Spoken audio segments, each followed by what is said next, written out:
Hello guys, welcome back to our channel. ആരംഭിക്കുമ്പോൾ കാണിക്കുന്നത് ശേഖരൻ്റെ ബോഡിക്കരികിൽ നിൽക്കുന്ന പാറുവിനെയും ഗാർഗിയെയും വിശാലിനെയുമാണ്. നിങ്ങൾ ആരെങ്കിലും ഇയാളുടെ ദേഹത്ത് തൊട്ടോ എന്ന് വിശാൽ ചോദിക്കുമ്പോൾ ഇല്ലെന്ന് പാറുവും ഗാർഗിയും വരുന്നു. അതേസമയം പ്രഭാവതി നിയോഗിച്ച കമ്മീഷണർ അങ്ങോട്ടേക്ക് വരികയാണ്. പട്ടാപ്പകല് ഒരാളെ കൊല്ലുന്നു, നിനക്കൊക്കെ എന്ത് ധൈര്യമെന്ന് പറഞ്ഞ് അയാൾ വിശാലിനെ അറസ്റ്റ് ചെയ്തുകൊണ്ട് പോവുകയാണ്. ഈ കാഴ്ച കണ്ട് ഞെട്ടലോടെ നിൽക്കുകയാണ് പാറുവും ഗാർഗിയും. തുടർന്ന് പ്രതാപം പ്രഭാവതിയെ വിളിച്ച് ഈ കാര്യങ്ങളെല്ലാം പറയുകയാണ്. പിന്നെ ചേച്ചി, മറ്റൊരു കാര്യം കൂടി, ഞാൻ അയാളെ ഷൂട്ട് ചെയ്യുന്ന സമയത്ത് അങ്ങോട്ടേക്ക് പാർവതിയും ഗാർഗിയും കൂടി വന്നു. അയാൾ പാർവതിയോട് എന്തൊക്കെയോ പറയുന്നുണ്ടായിരുന്നു. ദൂരത്തായതുകൊണ്ട് തന്നെ എനിക്കൊന്നും കേൾക്കാനും സാധിച്ചില്ല. ഒരു ആംബുലൻസ് വന്ന് ശേഖരനെ ഹോസ്പിറ്റലിലേക്ക് കൊണ്ടുപോയി. കൂടാതെ വിശാലിനെ ആ കമ്മീഷണർ അറസ്റ്റ് ചെയ്തുകൊണ്ട് പോവുകയും ചെയ്തു. പിന്നെ പ്രതാപ, മറ്റൊരു കാര്യം കൂടി, അയാൾക്ക് ജീവൻ ഉണ്ടാകാൻ പാടില്ല. അതുകൊണ്ട് നീ എത്രയും വേഗം ഹോസ്പിറ്റലിലേക്ക് പോകണം. എന്നിട്ട് അവിടുത്തെ കാര്യങ്ങളെല്ലാം എങ്ങനെയാണെന്ന് നോക്ക്. അയാൾക്ക് ജീവനുണ്ടെങ്കിൽ നീ അയാളെ അവിടെ വെച്ച് തന്നെ കൊന്നുകളയണമെന്നും പ്രഭാവതി പറയുമ്പോൾ ഇതൊക്കെ കേട്ട് ഒരു ഞെട്ടലോടെ നിൽക്കുകയാണ് പ്രതാപൻ.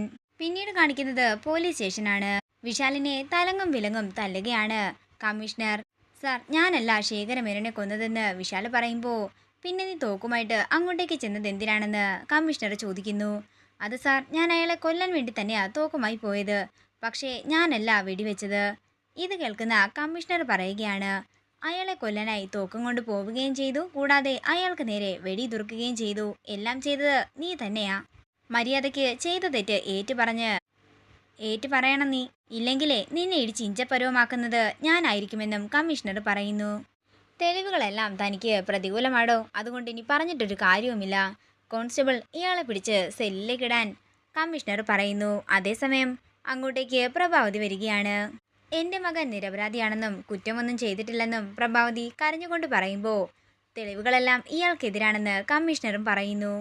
ഈ കുറ്റം ഞാൻ ഏറ്റെടുത്തോളാമെന്നും ശേഖരമേനോന് നേരെ വെടിയുതിർത്തത് ഞാനാണെന്നും പ്രഭാവതി പറയുകയാണ്. തുടർന്ന് ലോക്കപ്പ് തുറന്ന് അതിൻ്റെ ഉള്ളിലേക്ക് പ്രഭാവതി കയറി നിൽക്കുമ്പോൾ വിശാൽ പറയുകയാണ്, അമ്മ എന്തിനാ ഈ കുറ്റം ഏറ്റെടുക്കുന്നത്? അതിന് അയാളെ വെടിവെച്ചത് ഞാനല്ല. അയാളെ കണ്ടുപിടിക്കാനുള്ള ഉത്തരവാദിത്തം പോലീസിനാണ്. അമ്മ ഇങ്ങോട്ടേക്ക് ഇറങ്ങാൻ വിശാൽ പറയുമ്പോൾ ഞാൻ ഇറങ്ങില്ലെന്ന് തന്നെ പ്രഭാവതി പറയുന്നു. തുടർന്ന് കമ്മീഷണർ ഒരു വനിതാ കോൺസ്റ്റബിളിനെ വിളിച്ച് പ്രഭാവതിയെ സെല്ലിൻ്റെ ഉള്ളിൽ നിന്നും പുറത്തേക്ക് ഇറക്കുകയാണ്. അമ്മ ടെൻഷൻ അടിക്കേണ്ട ഒരു കാര്യവുമില്ല. അല്പസമയം കഴിഞ്ഞ് ശേഖരമേനോന് ബോധം വരും. അപ്പോൾ അയാൾ തന്നെ പറഞ്ഞോളും അയാൾക്ക് നേരെ വെടിയുതിർത്തത് ഞാനല്ലെന്ന്. അമ്മ ഇപ്പോൾ സമാധാനമായിട്ട് വീട്ടിലേക്ക് പോകാൻ നോക്ക്.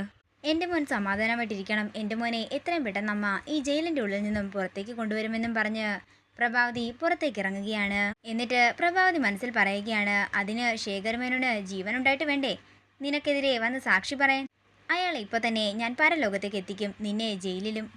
പിന്നീട് കാണിക്കുന്നത് ഹോസ്പിറ്റലാണ്. ശേഖരൻ്റെ ജീവനൊരാപത്തും വരാതിരിക്കാൻ വേണ്ടി ഉദയനൂരമ്മയോട് പ്രാർത്ഥിക്കുകയാണ് പാറു. അതേസമയം പ്രതാപൻ അങ്ങോട്ടേക്ക് വരികയാണ്. അതേസമയം ഡോക്ടർ പുറത്തേക്ക് ഇറങ്ങിയിട്ട് ശേഖരൻ അപകടനില തരണം ചെയ്തിട്ടുണ്ടെന്നും കൃത്യസമയത്ത് കൊണ്ടുവന്നത് നന്നായെന്നും പറയുകയാണ്.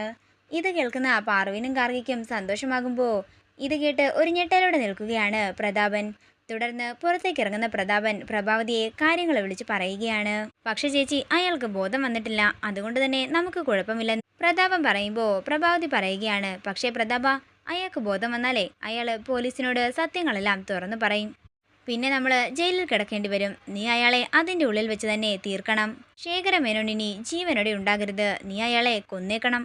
ശേഖരമേനോൻ ചത്തു എന്നുള്ള വാർത്തയായിട്ടല്ലാതെ നീ ഇനി എൻ്റെ മുന്നിലേക്ക് വരരുതെന്ന് പ്രഭാവതി പറയുന്നു. പിന്നീട് കാണിക്കുന്നത് പ്രതാപൻ ഡോക്ടറുടെ വേഷത്തിൽ ഹോസ്പിറ്റലിലേക്ക് എത്തുന്നതാണ്. അതേസമയം ശേഖറിന് ബോധം വന്നെന്ന് സിസ്റ്റർ വന്ന് പാറുവിനോടും ഗാർഗിയോടും പറയുന്നു. ഇതോടുകൂടി ഇന്നത്തെ എപ്പിസോഡ് ഇവിടെ തീരുകയാണ്. വീഡിയോ ഇഷ്ടമായെങ്കിൽ മറക്കാതെ ലൈക്ക് ചെയ്യുക, ഷെയർ ചെയ്യുക, കമൻറ്റ് ചെയ്യുക.